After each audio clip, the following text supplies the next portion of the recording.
it comes.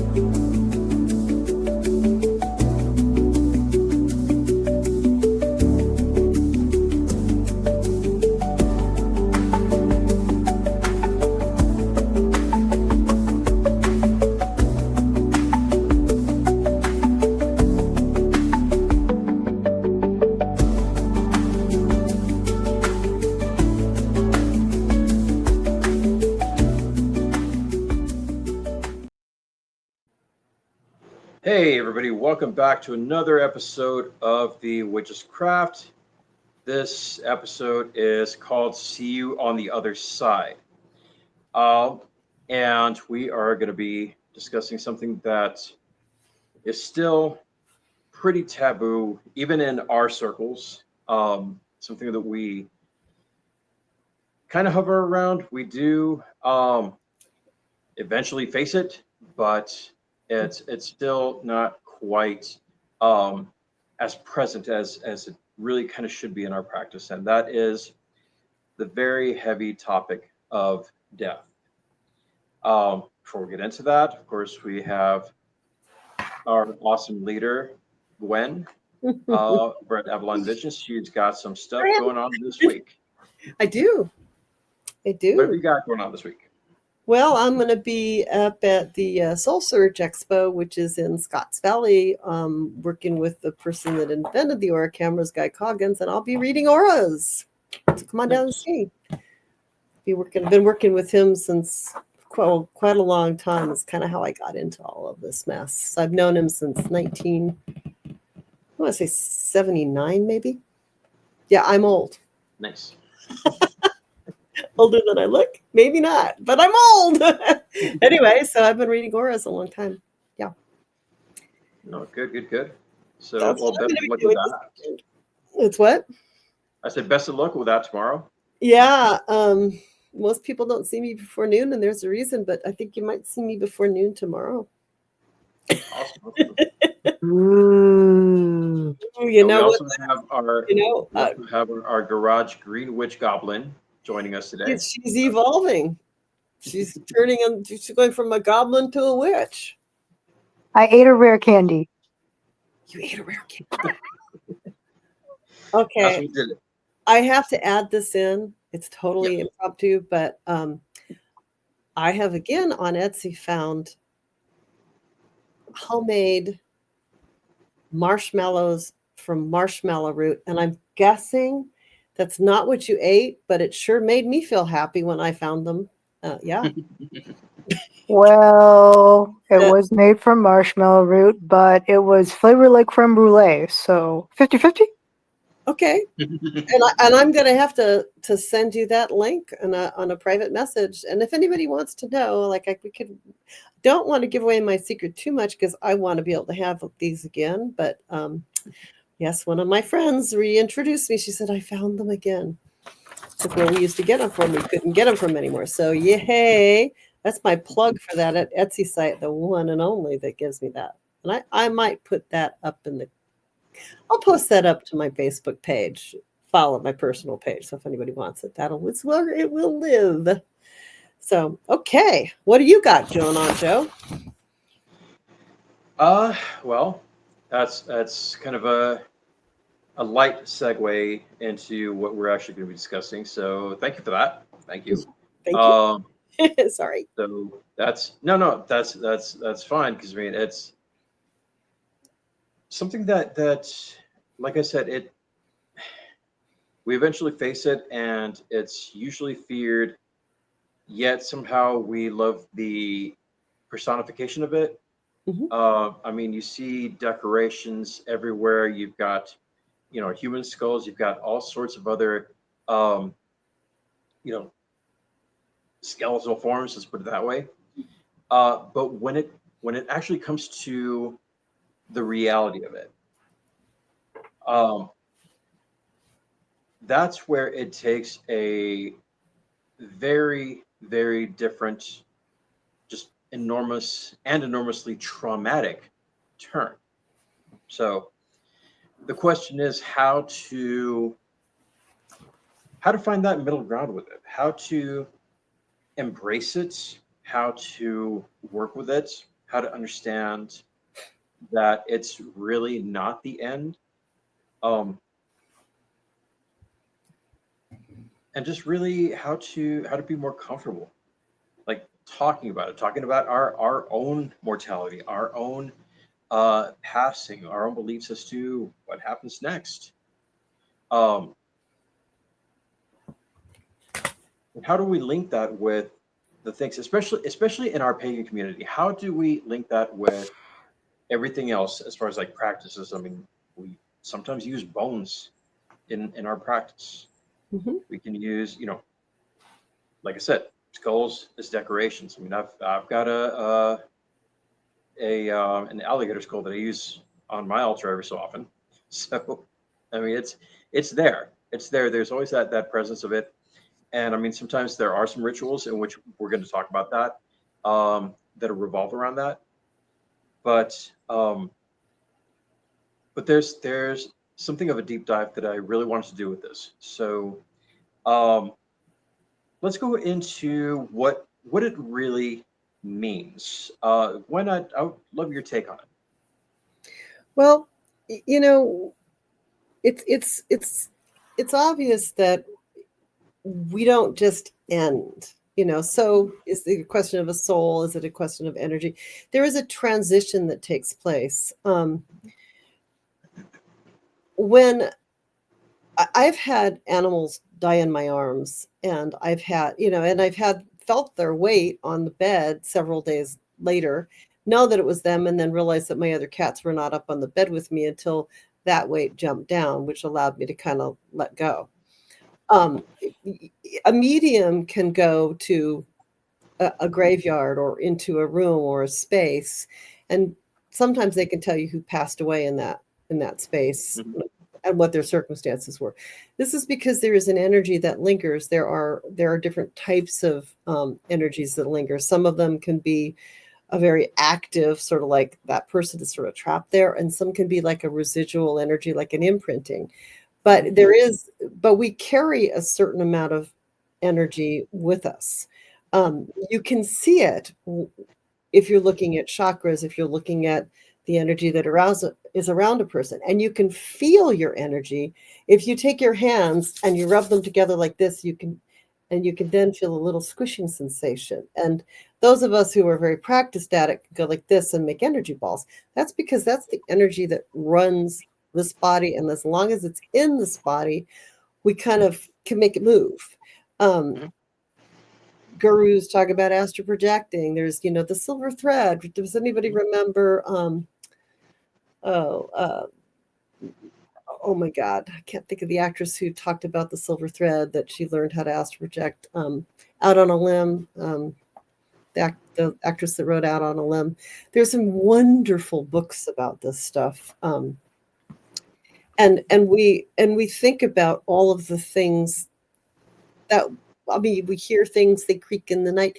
Energy doesn't just disappear. If you're sad and you've lost somebody, if you just kind of picture them, with happiness, and just remember them in happiness, you'll feel them around you. If you don't want them there, that's a whole nother thing. But if you just understand that we're all connected and all we are is energy. Some of us hold mass together and some of us don't.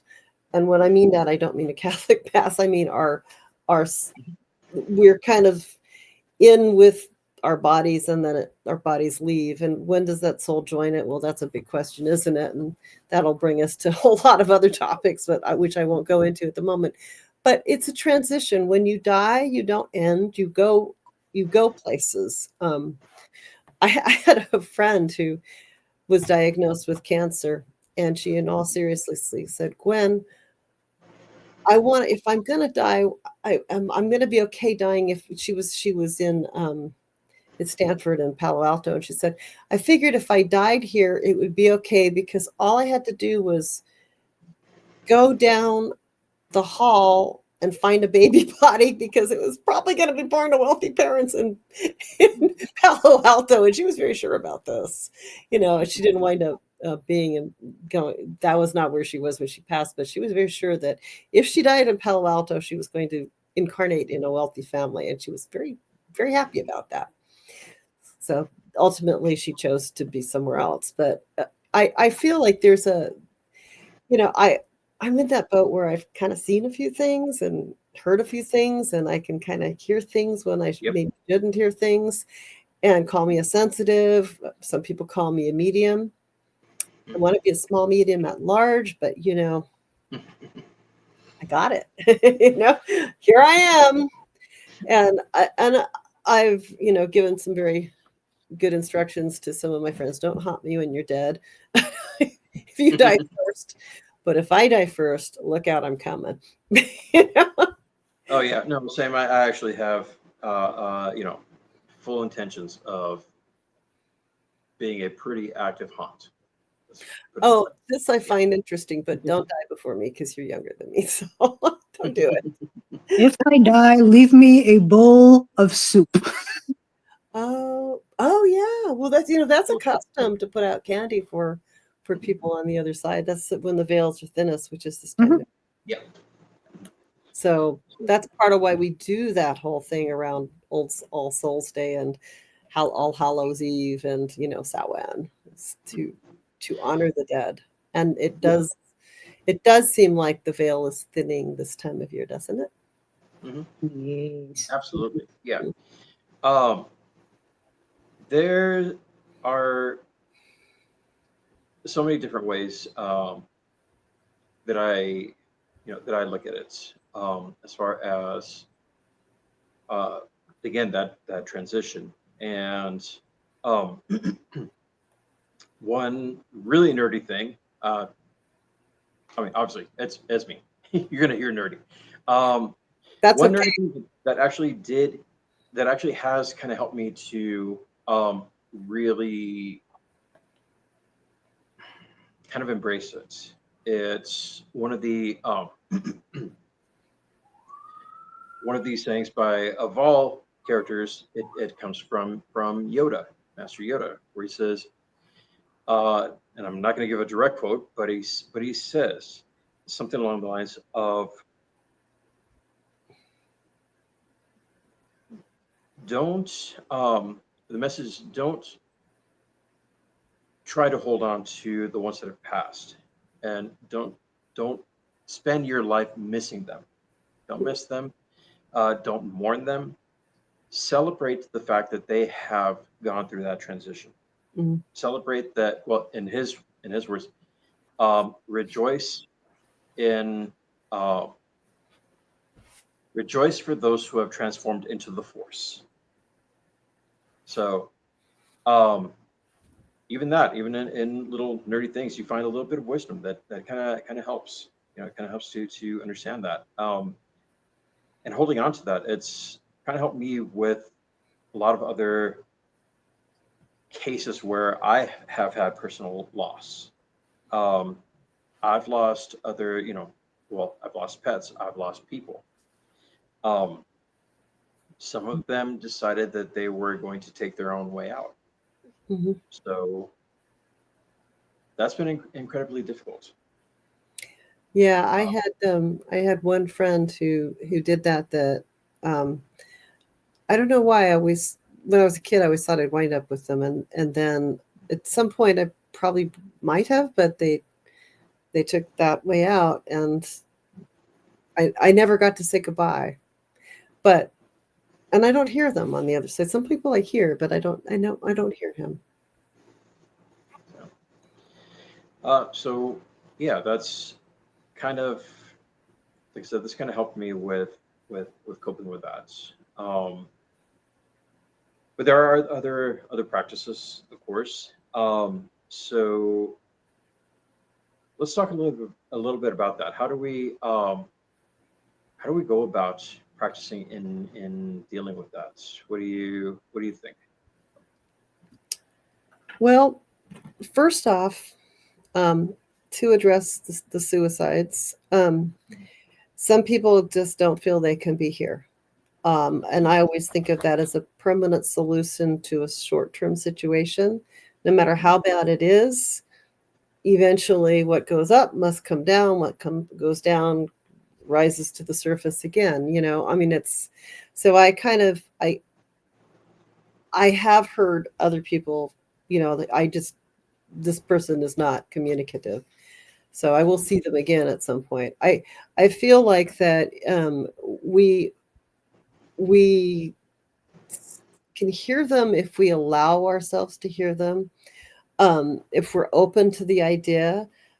Um, I think one of the loudest voices in my head is my father. I don't hear my mother as much. Sometimes I feel her more, usually in a dream. If I sit back and I ask, I can feel her, but I hear my dad. It's terrible because he tells these awful puns, and he always did. And I'll realize that, like, I'm doing a little bit of maybe channeling a little bit, like I'm not fully possessed as a medium or something, which is how the old school mediums used to see it. But it's more like I just keep hearing it, and I'll hear it, and I'll start telling really silly puns and stuff. One of the most interesting times that I ever did sort of a channel was when my shop was in Capitola Village, and it was kind of late, and I had a group of young kids that were kind of casing, and they were probably Hispanic, even though, like, that, as you know, I don't like pay attention. But what happened is I think I was almost full on getting like a mediumship. I think I got one of their grandmothers that wasn't around. And I kind of had the whole accent and everything. I didn't even realize it. And I can't pull off an accent. Anybody who knows me, if I try to put on a fake accent, I'm terrible at it. Like, if I was going to act in a movie, I could probably act in a movie, but don't ask me to do an accent because I'm terrible at it. Doesn't matter what it is. English, Irish, I make jokes, and it's absolutely the worst. And so, unless I'm really practiced at that one single joke, I can't do an accent. And so I was just talking, and finally one of them says, are you I realized you were, Spanish. I said, I'm not. And I snapped out of it almost instantly, because, and they came back a few times, and they waved, like, whatever it was, like it hit them, it hit them home. I had no idea. But what I think happens is some of us are just enough mediums that some things like that will occasionally happen. And like, they had someone looking out for them that did not want them to get into trouble. So what I'm hearing is they got hit by the psychic chocolate. They did, they got hit by their Bruja grandma, someone got them, and it was I was so there, like, and I didn't even realize I was doing it. And I think there are people like me that have that capacity. Pretty sure you guys have that capacity, that and as we allow it, and it wasn't frightening to me, because it just was what it was. Now, I don't think I'd want to go into a really energetically compromised spot and try to do that. I would prefer not to have that experience in a dungeon. Right. I mean, I don't seeking out stuff like that, because, like, I don't need to take that. Someone called it Akenpucky. Like, one of my friends who used to teach some of our classes here said, Akenpucky, and it's like, yeah, that's a good word for it. I don't really need to go there and, like, let's call out the negativity that used to be in this spot, like down here in this oubliette, and see what happens. No, thank you. And if you guys don't know what an oubliette is, that it means the oblique. It's a French word for they throw you in a hole and forget about you and occasionally toss you bread and you die down there. So I don't want to go in an oubliette and try that. Let's put it like that. So I'm hearing Silence of the Lambs. Okay. Well, no, actually much worse than that. It would be like in the bowels of a castle. Oh, geez. Okay. And they weren't ever going to pull you back up. You're down there with other people's bones. It's pretty horrible how, you stay down there. Not even your skin becomes useful. You're down there, baby, with rats, whatever you could eat.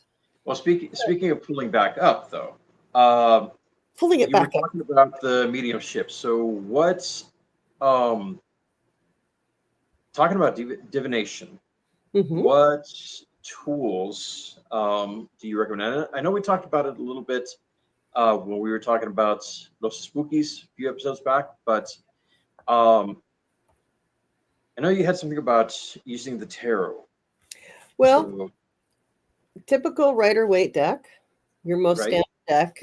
I don't use this one in the shop. I use a different one. This is my own deck too. But if I go to a party, I'll pull out the Rider-Waite deck.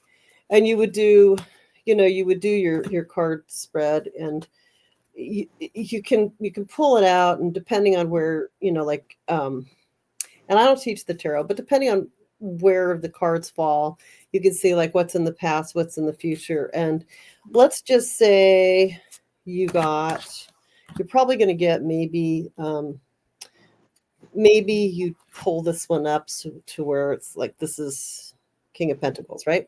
So if you pulled up the King of Pentacles and it was sort of down there where your family influences you, let's just say, that could be maybe your dad or grandpa, someone who had the money and like he's kind of influencing the situation. Maybe you should kind of listen to what he might have, the perspective that he might say. Now, when I'm doing the tarot, I don't necessarily say to somebody, your grandparent is trying to talk to you, but I'll say, like, the influence you're experiencing is your family member. Maybe they had a really good relationship, or maybe that was about money, and because it was the Pentacles, and they may have taught you just to pick a guy for the money, and now that maybe what you learned, and maybe that's not what you should be learning, and so Right. depending on where it is, you can kind of pull that into a reading. Now, some people don't do that with the tarot. I do. I'm one of those.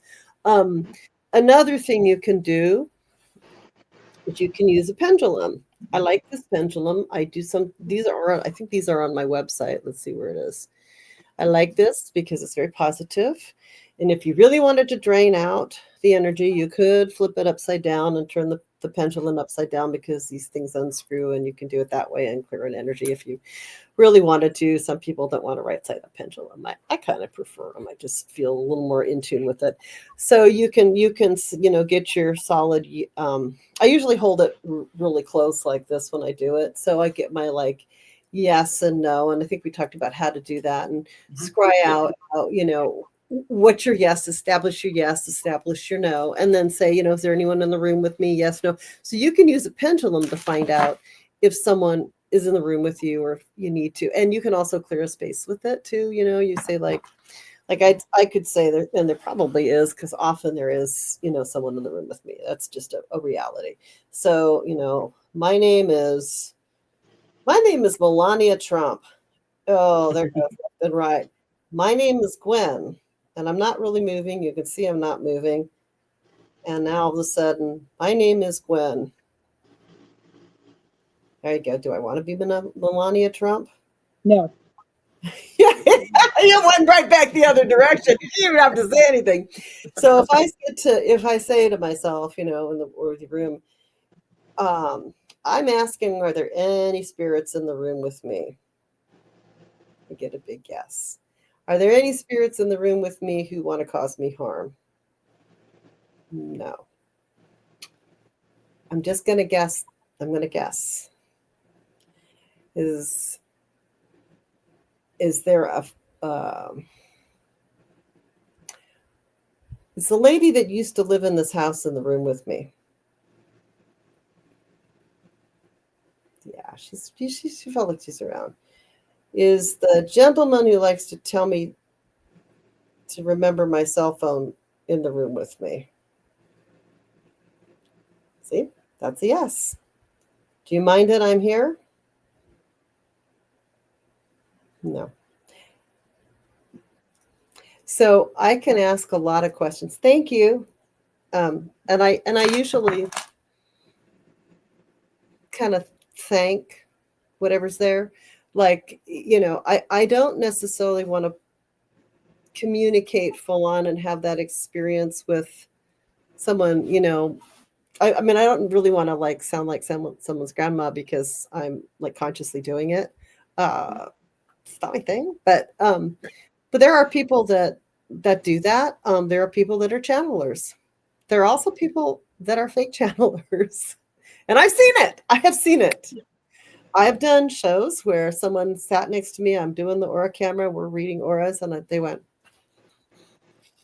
"You're from the Pleiades," and blah blah. And it was pretty much the same thing for almost every other person. Different planets. Okay, now could he have been accurate? Maybe. Let's say he didn't have something. Did he tell them something that they wanted to hear at a UFO conference? Yeah, probably. Did I want to sit next to them again? Probably No. not. No. Yeah, we had So there was something about like ingrained practices. I think we had something about the green witches. What do we have talking about that?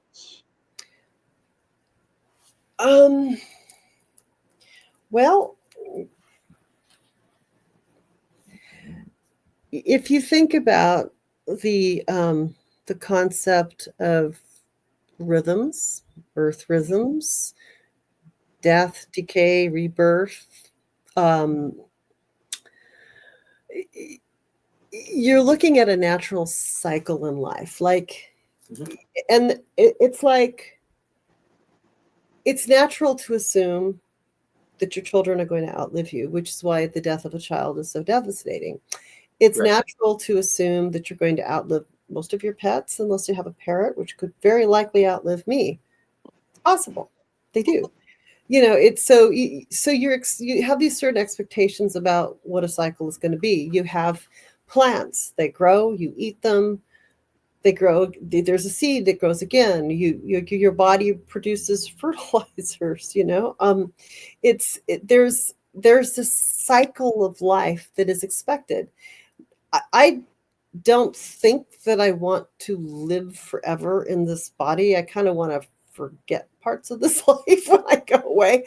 I kind of think that I might want to remember some parts of it and have that memory. Oh, I was watching a fascinating documentary on some kid that thought he was John Lennon. And there was apparently a lot of actual, like, he did some very strange things, and Yoko Ono thought he had been him. And then he just said, "I'm going now," and he just didn't remember, but occasionally would wake up as a teenager humming a new song. There are these fascinating cases of reincarnation that topic has absolutely always fascinated me for very deep reasons.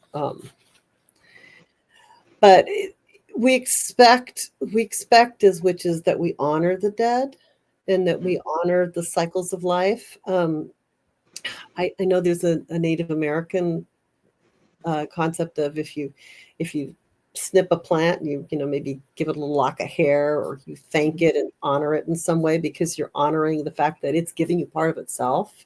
So the idea is to honor everything. And there's a Christian concept too. We thank the Lord for this food we are about to eat, right? I mean, Right. And actually, I've seen people do it. It's very uncomfortable in a restaurant to see someone, but honestly, it's probably one of the best practices that, I mean, I'm not saying that we should all pray over food, but we should give thanks for the meals that we eat, because literally everything that we consume is some kind of, or has been some kind of life. And I think we should honor that. And it, that's why, like, if you get a chicken, like, okay, I'm going to give an example. I like to get roasted chickens. I'm not a huge, great cook, so I don't want to necessarily cook it for myself. And a whole chicken is too much for me. But I got this 17-year-old cat, and dang it, she wants her chicken. And so we have to get her a chicken, like, about once a week, and we, tear it off. But I found that for a while, sometimes the chicken was kind of, and I felt really bad about that, parts of that chicken just not getting eaten. And I was so happy, because I have somebody that comes by my house on a regular basis now to do some of the, like, yard maintenance and does work. And he has a lovely, adorable pit bull puppy, and that chicken doesn't go to waste anymore. And to me, as somebody that is trying to honor the life, and I have birds, it's like, this is a use. It has given its life. It is getting eaten. That is part of the cycle of life. I am not a vegetarian, nor am I a vegan, but at least I didn't have this thing killed so that I could leave it to waste in my fridge, which that's a shame. So these are parts of being, honoring what if you murder something, well, murder is technically human on human, but if you kill something for food, the least you can do is eat it. Yeah. You know? Um, there's So there's also a classic saying that decay is the extent form of life, by which, with your story, if you take those bones from the chicken and grind them down, they then become bone meal, which then can be used to go feed plants, therefore aiding in rebirth, aiding in growth. Mhm. And I have a little compost thing that I now compost my coffee, which is definitely helping my yard. And I compost other things. Now I don't compost the chicken because that usually disappears with the dog. But one of the things that I want to do is to at some point get a real, like one of those compost things that you get. Actually, you can take the bones and everything and put it in there. That is on my agenda. I saw real estate, my next real estate commission. That's the one thing that I'm going to get for my house. nice. So So, somebody buy a house from me, okay? So I can get right. this. So getting back to you mentioned, prayer, even prayer Yeah. over a meal. Yep. That, I mean, I consider that like a basic ritual, but we do have others that are a lot more elaborate and Absolutely. I mean, we have so much more that we can do to really bring forth that process, not bring forth the process, but bring forth honoring the process. I gotta correct myself there. Um, A friend does. yeah. A what? A friend does. Day of the Dead. Right. Oh, Yes. well, Yes. that's a big thing. And Right. if for sure when I say like some of the things that Joe does, I should also be doing, and I, lack of time, et cetera, don't get some of these things done. So I definitely want Joe to and you too, my little garage goblin green witch, to tell people what you do because I feel like it's important that people have options to what they do. Well, we actually do have a little section Yeah. on that coming up. Before we get into that, though, I still want to talk about the actual ritual parts, where I mean, prayer's a ritual, but also you have like some more elaborate things. Calling to mind what we did for Samhain, was it 2 years That was ago? 2 years ago. Yeah, that was Two really a years nice ago. ceremony. And even a few of the ones before that, where actual people were honored. Um, the one that we did for Samhain, of course, for the ones who did not attend, we based the ritual around uh, the ferryman, of the Greek. I hate to call it mythology, but of the Greek pantheon. Let's stick with pantheon. Mhm. The ferryman uh, carrying the souls across. That was something that we kind of developed, and it hadn't really been done before. And I loved the fact that we went through the process. People came in, they were alive. They were given that heads up that we are now going through the process of your death. So, they had um, that moment where they started on that path. They were walking down, literally walking, and then but also walking down into the underworld. Um, and And, then and some weirdo that was actually playing the ferryman. yeah, Um, I know who that was. Yeah, yeah, I mean, oh no, he was a really weird guy. I think he was the only Mexican there. But okay. Anyways, I think so. um, Maybe, so possibly. um, That has been noted in the past at some of these events. So we should so, change that. I think. Yeah. well, but I mean, the idea was to have the attendees kind of bask in that moment. They were going through that process. They were leaving behind their old life. They were leaving behind people, families, memories, Mhm. and also coming to terms with everything else. And one of the key points in that was that we wanted to get that message across, that even though this image of a grim reaper, this image of the ferryman is not really one to be feared. He's not the enemy. He's not. He's hated. He's feared. But looking further into it, he's just a lonely soul that is doing his job. That's the job. That's the responsibility that he's been given. And we actually gave him that opportunity to express that, to say, I am sorry. I feel extremely, extremely horrible that I am the one to carry you through this. I understand your fear. I understand your anger. I understand everything. And I have watched you through your processes, and I've watched you from your beginnings. I've watched your ancestors from the beginnings, and I remember every single one that passes through here. Mhm. And it was just really an eye opener that being able to see that from his perspective and give him that chance to just express that. And it's true, honestly. If you think about it, we might have lost that image, or I mean, it's still in pop culture. It still shows up, but there was a time where they actually did believe this is what's carrying this person, this family member away.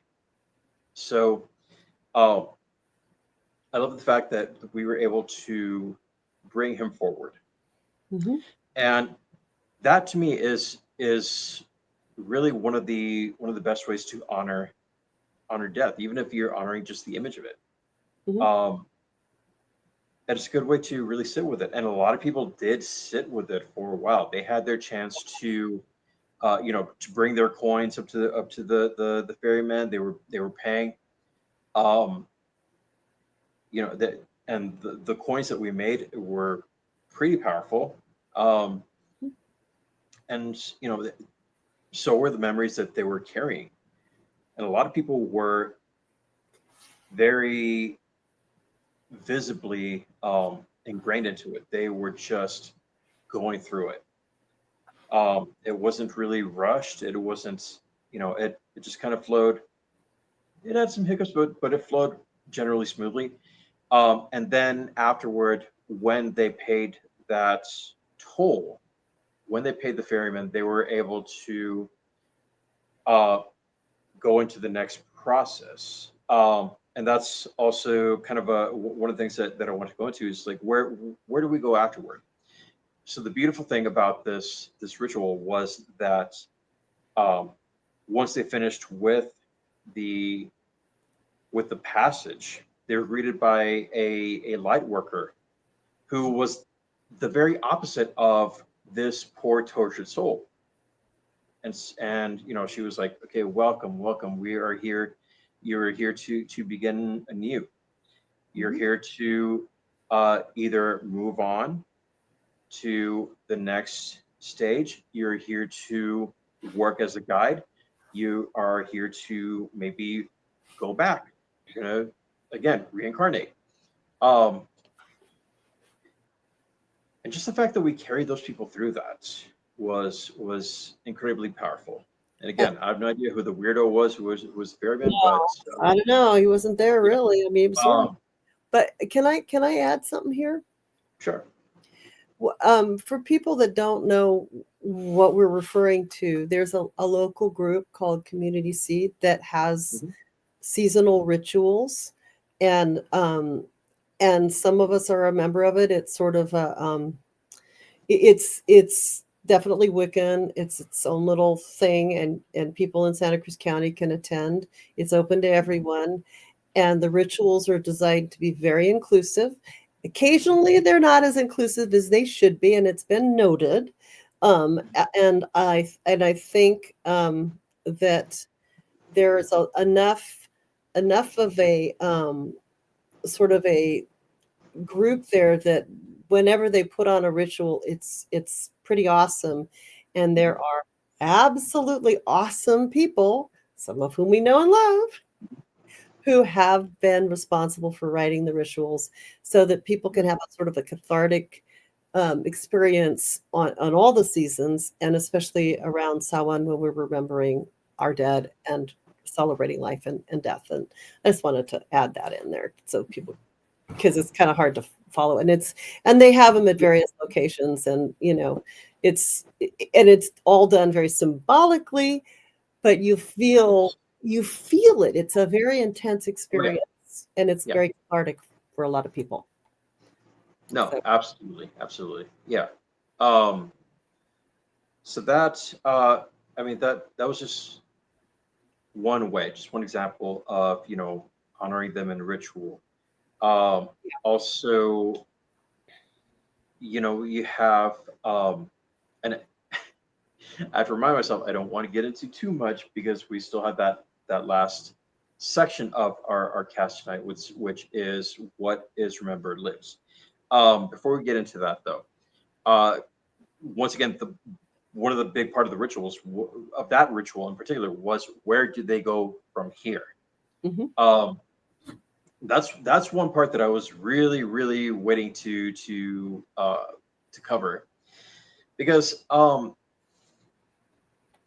there have been so many iterations of what you would consider either a paradise or a personal hell. It can be either way. And I've always loved to explore uh, all of these possibilities. And I say that because to me, it's more of a sense of, like, which door do you want to choose? Not, oh, it's not, exclusive towards, like, okay, well, you're not of this nationality, you're not this race, so I'm sorry, Valhalla is off limits to you.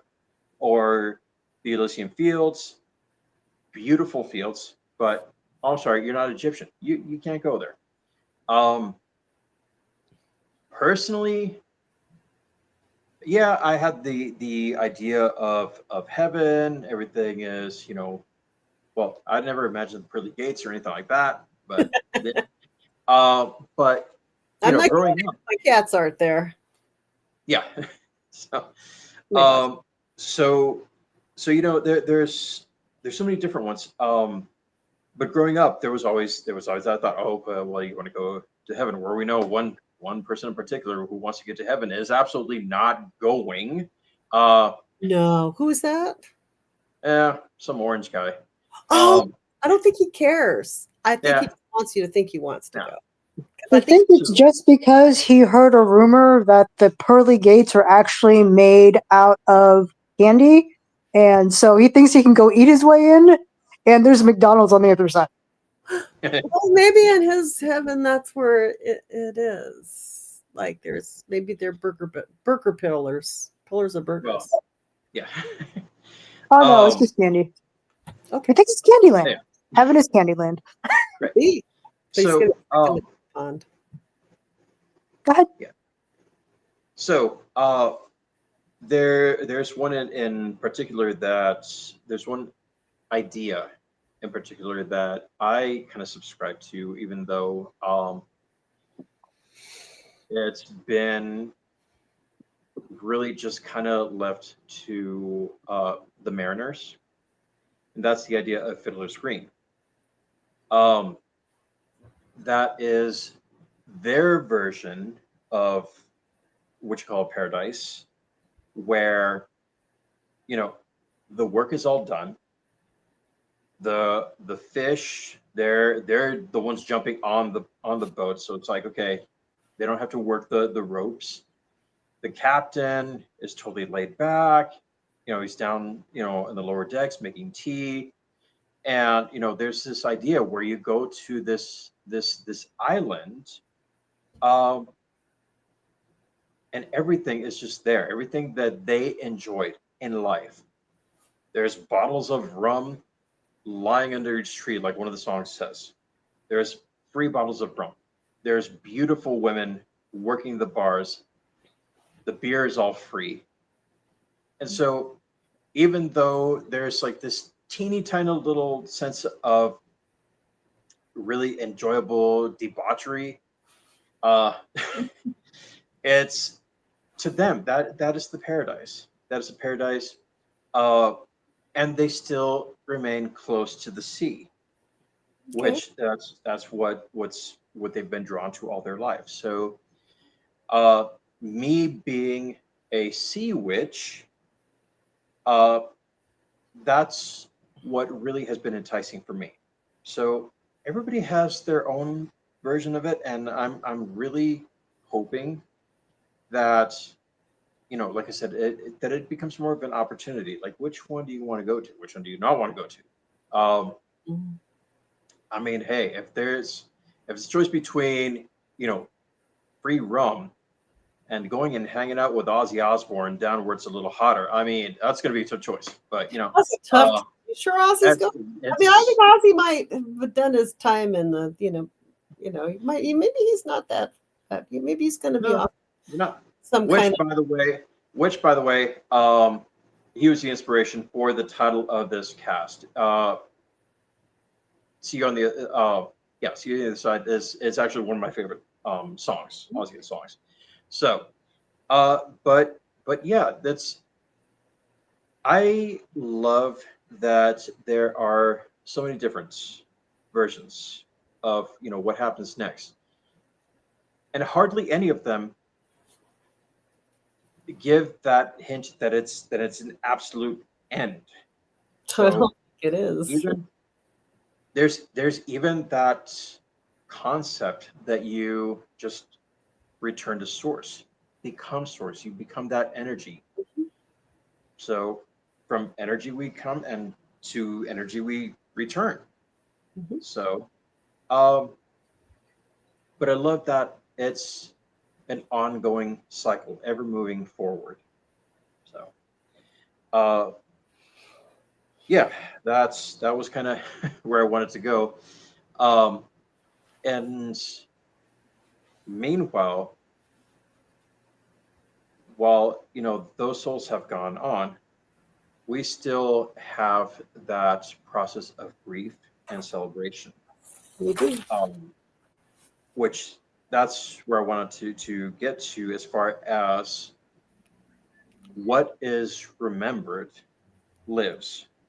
Um, now, Garage Goblin, I'm sorry, Garage Green Witch Goblin. Please Thank you. That's much better. share with us. Yes, I am sorry. Please share with us what customs you are familiar with as far as remembering those who have gone. So further out, say around like Christmas Eve, it is very important to go leave one hay under a chair and to leave a specific plate out for a deceased family member. That is one. In South Korea, there is a specific festival in which ornate meals are made for their ancestors Mhm. and are left there for the ancestors to enjoy. I believe, like I said, like for Day of the Dead, you have the ofrendas and everything else that goes along with it. In Polish culture, well, actually, let me backtrack on that. In Eastern European culture, for during the grieving process, various cookies, treats, offerings are left with the family of the deceased, and those offerings are either left like at the gravesite, or if they're in a mausoleum, then they're left at the bottom of where the rack is. If it's something that is not perishable, usually there is a bracket that is on the front of the mausoleum. Let's say silk flowers. Those are usually placed by a family member or a friend of the family, depending on the intention that's being made. So things like that. Every culture is significantly different, and yet there are great similarities. Like pretty much across the entire planet, people honor their dead in some way. Their elephants mourn their dead. They have elephant graveyards where they go and mourn. Did you guys know that, right? There's significant evidence that multiple different types of like primates do the same. So it's something that it's part of our DNA to understand and acknowledge that there is something that we wish to acknowledge about our past. Now, one thing to remember is that we carry the memory of our ancestors in our DNA. Do we coherently remember it on a, probably not, but it's there. Like, that if something gets modified in our DNA, and I mean like, radiation, it changes our DNA. There's things that happen when your parents' DNA comes together. Now you got both sides. It's ever evolving, and it's worldwide. You can't get away from it, and we all have different takes on it.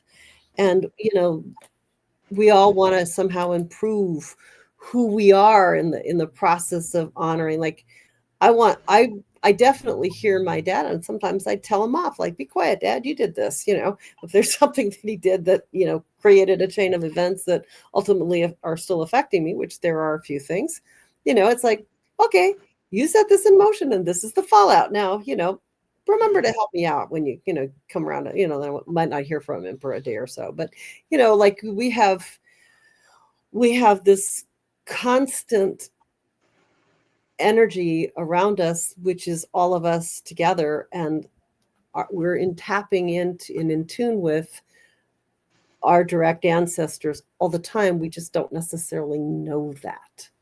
Right. And a lot of people, I noticed that we do have ancestor work. A lot of people do ancestor work. There's also one of the people that I work with does ancestral healing. Another one of my friends does Akashic Records, which is very similar. So there's so many modalities. They come from different places, and realistically, we all participate in this. And Joe, I know you have more on that. I mean, I know you've got some other things that you want to for sure mention before we go off to Stone of the Week. No, there is a practice of, working with the ancestors. There was one thing that I did notice when I was given it was an unfortunate circumstance, but I was allowed to attend a funeral for someone who was indigenous, and this was in Arizona. Okay. As I was there, and they were going through it, the funeral was held actually in the house where the person had passed. Mm-hmm. And they told me, part of the family told me that even though the ancestors or the people that have passed are still honored, they never mention that person by name again. Okay. So Is that um, just during the ceremony or always? always, Okay. it's that's what I understood. Isn't Maybe that it's that varies tribe to tribe though, doesn't it? I think it does. I think, but I don't know that. it does. I thought that was quite curious, and I kind of understood it. Um, so it was just kind of strange that to me that in that moment it seemed like that person was now devoid of their identity. But thinking it through, it's like no, that identity is not taken away. They are still imprinted. It's just they never mention that because they do not want to lock that person in this existence.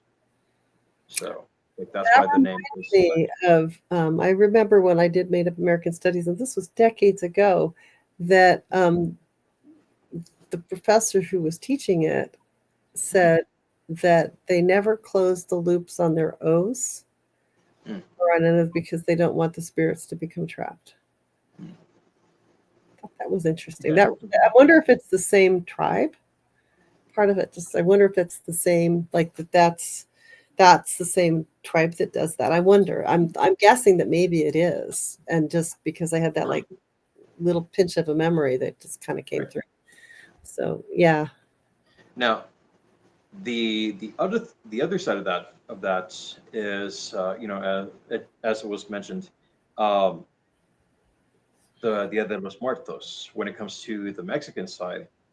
Um, Absolutely. And I honestly have yet to do it, yet to actually go through the custom of building the altar, the ofrenda. Um, I would like to at some point. Mhm. Uh, but yeah,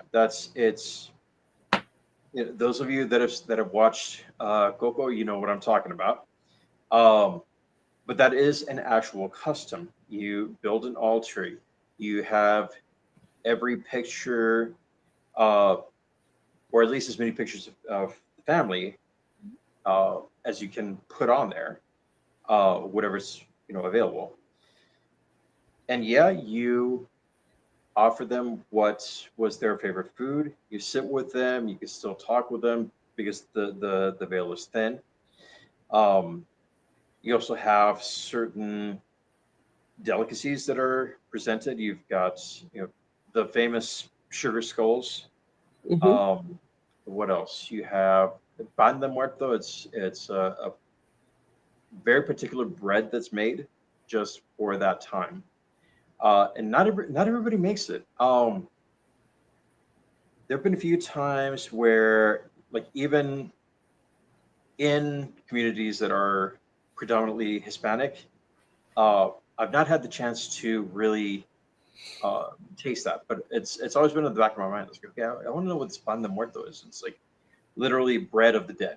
So, Yeah, but yeah, I'll bet you that that we know a few people that could probably make that between us. it could be. Yeah, Well, that's because actually a possibility. I think it'd be interesting. I think it's something I could actually try to eat because it's yeah, because it's I wonder what it would taste like. It doesn't have nuts in it. My understanding is that it's slightly sweet, but not too sweet, and I guess it depends on who makes it. But yeah, there's that, and they're playing the music. They if you can, they go down to uh, where they're buried. And they sit with them, have a picnic, just have the music playing, and just you know. And that's Uh, healthy because that's a lot better than saying, "Oh, they're not here anymore." No, they are here. They're just, oh yeah, yeah. it's not, they're not. I have an answer for that Ah, as to like what goes into it. And I do believe that it is anise seeds, orange zest, and I want to say cinnamon. probably is. Hmm. It sounds like And it's very good, actually. and I believe that there are shapes that are made on the top, like teardrop, for like the grieving process. They're like threaded and braided aspects of it. Mhm. So yeah, it's just essentially it's a sweeper. It's a Joe, say the word. You go ahead. A pan dulce? There you go. Up on Yes. those. Okay, that's as good as I'm going to get it. Sounds good. Mhm. See, I could probably eat that. It doesn't have nuts in it. Yeah. So You don't have to have I don't need to be celebrated after with the not use of my EpiPen if I have nuts on it. So there you go. so I mean, I think that kind of rounds it out. It's we've really kind of discussed how it can be tragic. I mean, it is tragic. It can be traumatic. It can be scary. When you're working through the grief process, and it can be scary to think about your own mortality. But Oh yeah. And as you No. get older, you think about it more and more. Yeah. What would but happen if? I sorry, was what just if? going to say that one of the nice things of being in this timeline right now is that we have an opportunity before we get to like our end place, if you will, to come up with a way to go find a way to be renewable.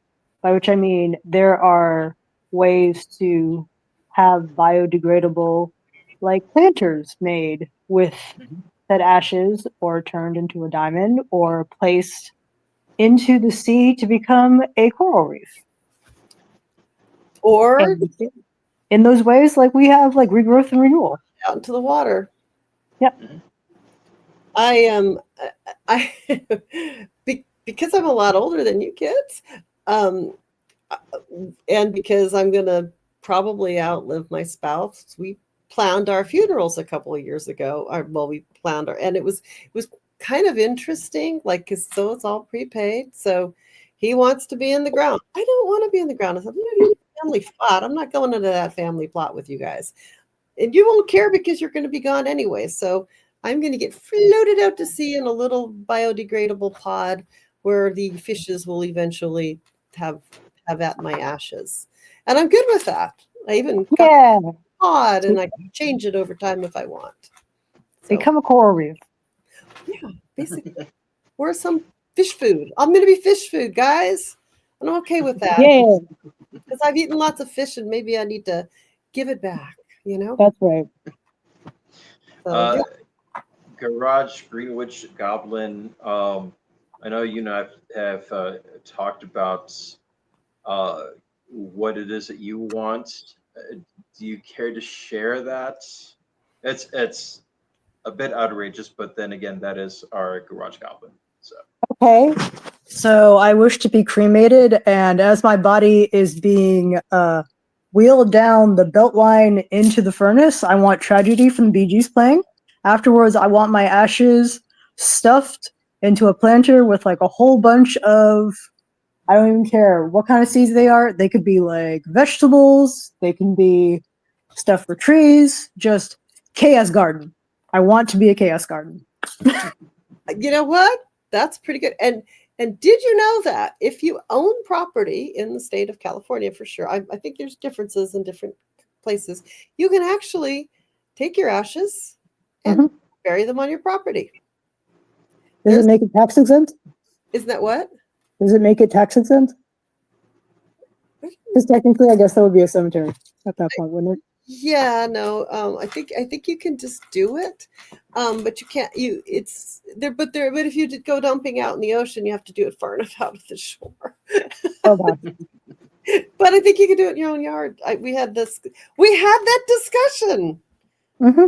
the time that I figured out I was going to get floated out into the water because you know what, I might well be living alone, so somebody might have to float me out. And unlike one of my other friends who said, if I become too old, would you please take me in a canoe and row me out and dump me off the side because I won't be able to swim? And I'm like, I think that's called murder. And I said, oh, yeah, sure. I'll do that for you. Right after your daughter kills me for it. I don't think so. Oh my goodness. She's hearing me now. She might be. I'm like, I can't do that legally, but unless I'm 1 foot in the grave, and maybe they'll go like, she's a senile old bitch. Oh, sorry, did I say the bitch word? She did it. We know she did it. She said she was going to win that pod blast years ago. Anyway, or whatever this is. So yeah, there's lots of, there's first off, if anybody is thinking about it, it's actually not a bad idea to kind of tell people what you would want, what you actually would want, because otherwise you're going to get what everybody else around you thinks that you want, and it may not be anything.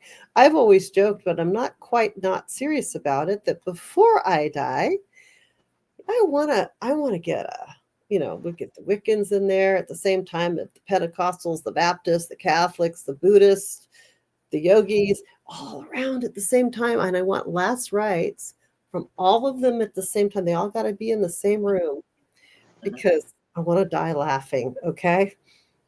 And I know that will make me laugh watching them go like, but no, you got to start it at the same time, kids, all in there at the same time.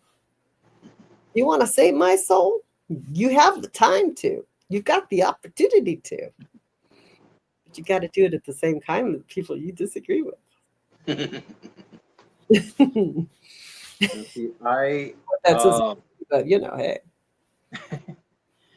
I kind of have this whole elaborate thing, which I don't know how it's going to be done exactly. I just know that there's going to be a catapult involved. Yes, I wish to be catapulted. We're just going to trebuchet him into the sea. It's fine. Don't worry about it. No, I would like. I will go with cremation. Okay. I would, because I am Tequila Joe. I would love to be doused only by the closest people in my circle will each get one shot of tequila. They will be able to just sprinkle that on me, light me up, launch me out into the sea. Okay. Just make sure that you hit the spot where the moon is reflecting, because that, according to I believe it's a Haitian tradition, the reflection of the moon on the ocean is the actual portal to the afterlife. So okay, that makes sense. Whoever's going to do that has to have like absolute precise aim. So please, Practice before you catapult. Yeah, exactly. Okay. Can I just make a secondary note here that I am descended from Captain Henry Morgan? So, like, if I outlive you, can I put a little of Captain Henry Morgan stuff on you, just because?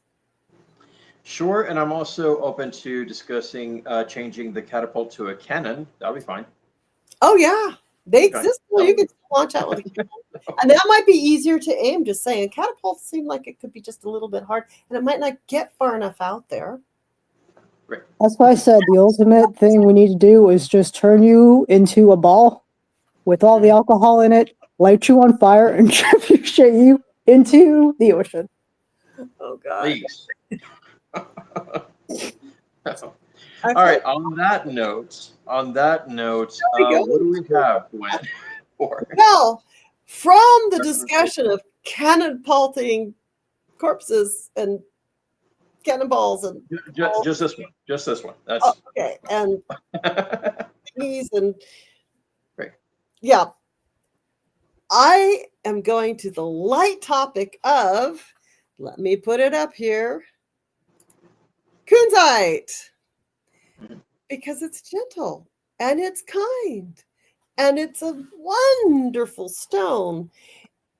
And if you can see, it's a lot like rose quartz. Now, putting it here, currently we are out of the smaller packages of kunzite on our website. We have lots of it in the store, but this is what rose quartz looks like. And it's relatively inexpensive. So if you don't have kunzite, which looks like this, it is easier to get. It's very easy to get rose quartz. But kunzite can also look like, let me remove this from the stage. Here we go. It can also look like this, which is, it's a lot like tourmaline. It grows in kind of longer chunks. It can be almost white. It can have this sort of orange yellow sort of tinge to it. See that, how it kind of has that? But it's very gentle. Now, the thing about kunzite, which I like, is it's not that well known. And it's not terribly unreasonably expensive. You can get it faceted. It can be if it's a very expensive piece that has been faceted into a ring or something, it means it's a good sized chunk and it's very clear, and that can be quite pricey, but not like rubies and things like that. It's still very gentle. The thing that I like about this, and I'm going to show you, is that it is good for emotional healing. It opens your heart. It helps dissolve the barriers. It helps you heal from past wounds, all of which can be related to any trauma, sensitive souls. So people like me that are, in tune with things, and I can't always shut everything off. And if I pull a piece with me, it's very good. It helps you see the divine love in other people's. Well, again, there's a bit of a crossover between the energetics of kunzite and rose quartz. And aura shielding, getting rid of, unwanted entities. So like if I didn't like the people that were here, I could probably clear them out completely. I don't want to do that. There's no issues with our people that are here. The celestial doorway, it helps to break through barriers and transition people. It's very gentle, helps to align your chakra, crown chakra especially. That's that color. Remember I said, where's the color? If it's up here, if it's a pink, it's probably up here, so it'll work with that. Lavender kunzite. This is very very pink, but some of this goes from the oranges all the way down to the lavenders, depending on what load of kunzite I have in. It's good for meditation. It's good for tuning with the diving, because it pulls you up into your crown, so that's why it does that. It helps you be emotionally resilient, workplace protection, and it makes a good travel companion. If you get angry when you drive, it's not a bad thing. It helps you to protect you and from others. Like I'm not very patient in traffic. I swear a lot sometimes, but then I don't like go driving into other people. Look at that idiot, but I'm not, I'm not just necessarily like left and right giving them the bird, I mean, if I'm on the phone, I'll be, I can't believe what that person just did, So, I probably should put some in my car, probably help me out a bit. And I may do that. Okay. It's also good for altar enhancements. You can make a cluster, you put it on a centerpiece on a wand, you can put it vertically to align chakras. You can have a heart healing altar, divine feminine altar. It is a little more feminine energetics, because it's less of the physicality that you associate with the masculinity, masculine energy. And also too, it's very airy and it's out here, so you can combine it with feathers and shimmery things. And it also has a little bit of that emotional enhancement. So I like kunzite a lot. And it's not one you see everywhere. We do have a ton of it in the store. And if somebody, wanted to order kunzite on the website, which we're pretty much out of it, they could just call the store. I do have it in the store. I have a lot, you don't need a big piece. Again, these are little chips. See how small they are? They're just little chips. But So what I'm hearing with this is that it might be a good stone to have, especially if you know someone who's at that moment of transition. It might actually help them. Oh yeah. Um, if you're looking at gifting someone a stone, you don't have to say like, what do they want? You have to look something up. The best way to choose a stone is to go like, what is popping off the shelf? But if nothing's really popping, and I want to go get a piece of kunzite because that's what I want to get. That's always okay too. But if you're buying for yourself, let it pop. If it pops at you, then that's a stone for you. And it pops, maybe it doesn't, maybe something else like rose quartz pops, but don't get it stuck in your head that you have to get a certain stone. Get it Right. stuck in your No, head that, well, but if you're buying one for somebody else, by all means, it's a great gift. what I meant was it's good for somebody to have when they are dying. Oh, absolutely. Yes, that's what I was talking about. Like if Absolutely. they are at that moment of death, that's That a good stone to connection. actually have for Connection. that to help them with the transition. Yes. Yeah. So, all righty. So All that's right. Well, so that's that's it. Yeah. yeah, that's going to do it for this week. Um, another great episode. So thank you guys. Hopefully you guys are still tuning in on. You can find this on YouTube. You can find this. I believe we're at the point of almost getting on Facebook. Well, we're on the Avalon Visions Facebook page. And the We Avalon still need Facebook. 24 more people to get it to simulcast it to the Witch's Craft. So if you're watching this and haven't signed up for that, just do it. So and you don't have to watch it if you don't want to. That's the thing. And so we are picking up a few subscribers on YouTube as we go through things. But yeah, and come on and see me tomorrow if you're in Scotts Valley. See what an Yeah, oracle absolutely. You guys get the chance to get out there. Yeah. Nonsense. Help us get to 5 million subscribers. Oh yeah, 5 million Yeah. subscribers. That would be Let's awesome. go. Like, comment, subscribe. That's it. Like, comment, and subscribe. You got it. Okay. Well, see you next week. All right. Thank you guys. Thank you.